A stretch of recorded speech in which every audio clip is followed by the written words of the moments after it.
Welcome to Neo Royal House of Pricey Cardboard. Today on this episode of Commander Gameplay, we have a second game with Frank and Guillaume from the same session, leaving all the wheel decks in their boxes.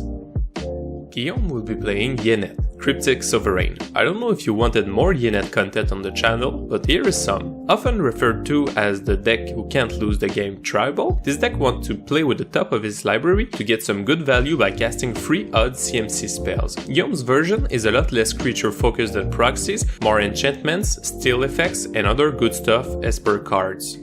Frank will be playing Omnath, Locus of the Roil.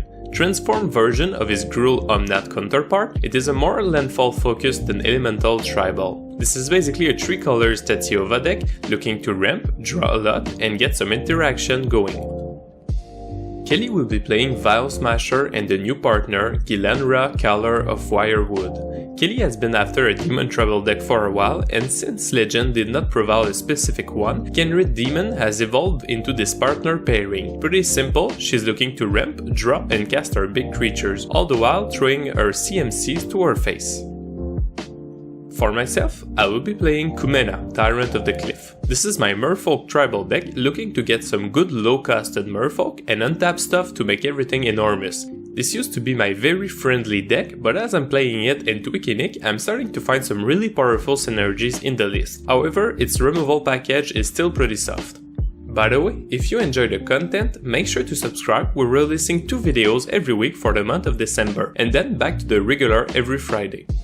My opening hand contains Merfolk Sovereign, Surge Spanner, Thunderfoot Ballot, Quest for Renewal, Dowsing Dagger, Yavimaya and a basic island, a good old keep into regrets. So the idea here is to play my dagger on 2, draw a land between turn 1 and 3 and cast Kumena to then get the dagger flipped with my unblockable commander. Easy enough, right?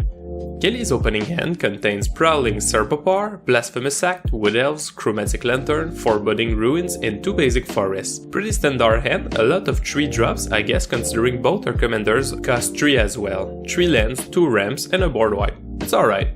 Guillaume's opening hand contains Gauntlet of Light, Magister Sphinx, Land Tax, Orzhov Signet and 3 basic islands. Now that's a lot of blue for a 3-color deck, but once we get to the Signet on board into the Land Tax, it should be fixed.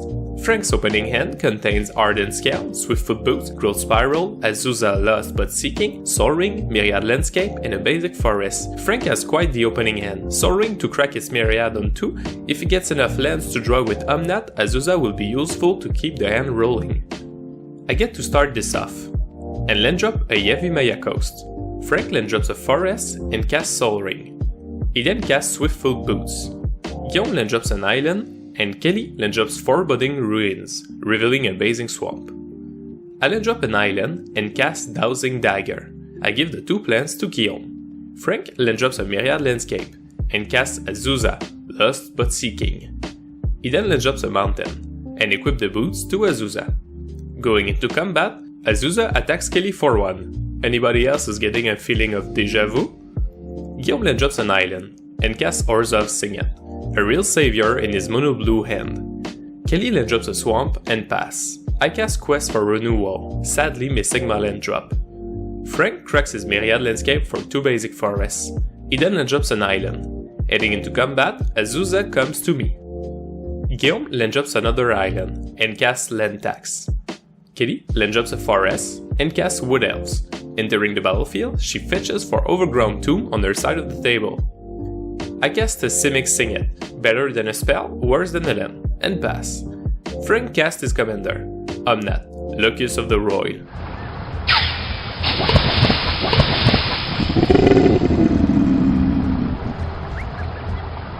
He misses his ETB and casts Nature's Lore, fetching for a breeding pool untapped. Omnath puts a counter on himself. He then casts Ardent Scale. He goes to combat and sends Azusa to me again. At Guillaume's upkeep, land tax trigger and he fetches for a swamp and a plains. He then draws and land drops the swamp. After that, he casts his commander, Yennett, Cryptic Sovereign. Our master talks using riddles, our disciples alone can unravel. Kelly land drops a forest and casts Chromatic Lantern. She then casts her first commander, VialSmasher the Fierce. Watch out, watch out! I land drop a forest, and having finally reached the impossible 3 mana, I cast my commander as well, Kumena, Tyrant of Araska. The same power that drives the river ever onward flows through the roots and branches. To me. Frank land drops Grove of the Burned Willows, putting 2 counters on Omnath. He then casts Adana's Climb, and equip the boots to Omnath. He heads into combat, and Adana's Climb puts 2 more counters on Omnath, before flipping into Winged Temple of Araska. Omnath goes to Kelly and she blocks with Wood Elves. At Guillaume's upkeep, he declines to fetch lands with land tax. He then casts Smothering Tithe.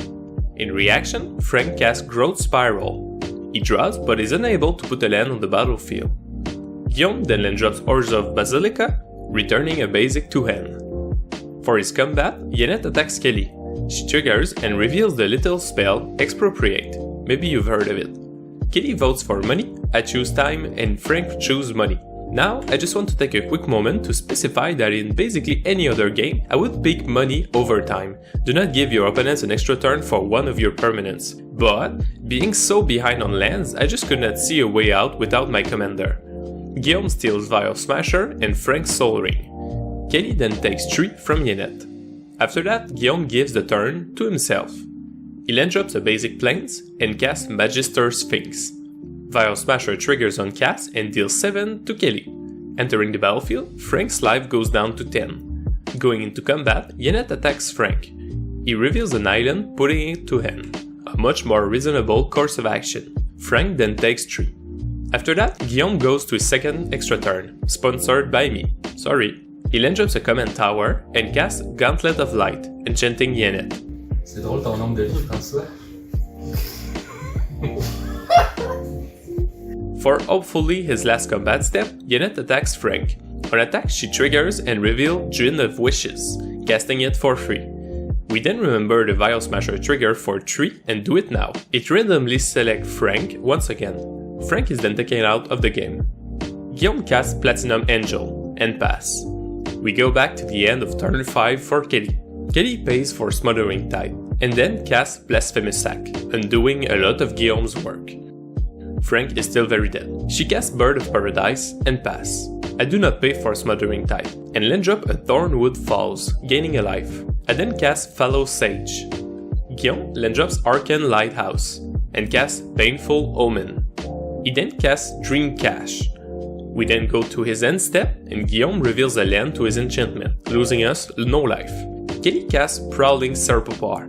She then casts her second commander, Gilanra, Color of Wirewood. Wait, what are we summoning? For my turn, I cast Talisman of Curiosity, and then equip my dagger to Fallow Sage. I finally managed to go to a combat step and send Fallow Sage to Guillaume. Tapping my creature for attack, I draw a card and put a counter on my quest. I do not pay for Smothering Tithe. Upon dealing damage, my dagger triggers and transforms into Lost Veil. In second main, I recast my commander. Guillaume then drops an island and casts Mana Crypt. He recasts Yennett and follow it up with Lightning Greaves. He equips them to Yennett and then casts Soothsaying. He invests 3 mana into the Soothsaying. Heading into combat, Yennett attacks me. She triggers and reveals Ponder. Guillaume gets to cast it for free, and I then take 3. At his end step, Guillaume reveals Dissolve, and we lose 3. Kelly draws and do not pay the tax. She then drops a forest and recasts VialSmasher. She then casts Keen Sense on VialSmasher. After that, she casts Mouth. I draw and do not pay for the tithe. I then drop a forest and cast Deep Root Waters. I then cast Merfolk Sovereign. My enchantment creates a Merfolk token on cast. After that, I cast Surge Spanner, creating another token. I tap one of those tokens to make Kumena unblockable. And for my combat, I attack Guillaume with Kumena. In post-combat main phase, I tap 3 Merfolks to draw a card, and Fallow Sage draws me an additional one. I now have more than 4 counters on my quest, and I get to untap my creatures on each opponent's untap step. Guillaume takes 3 at the upkeep for Mana Crypt. Frank then realizes that the Mana Crypt is not tight sleeve and makes a donation to Guillaume. Aussi, c'est la... Es-tu pas tête sleevée? Ouais, peut-être. Je pense. J'en demanderai jamais ça. Ça me dérange pas.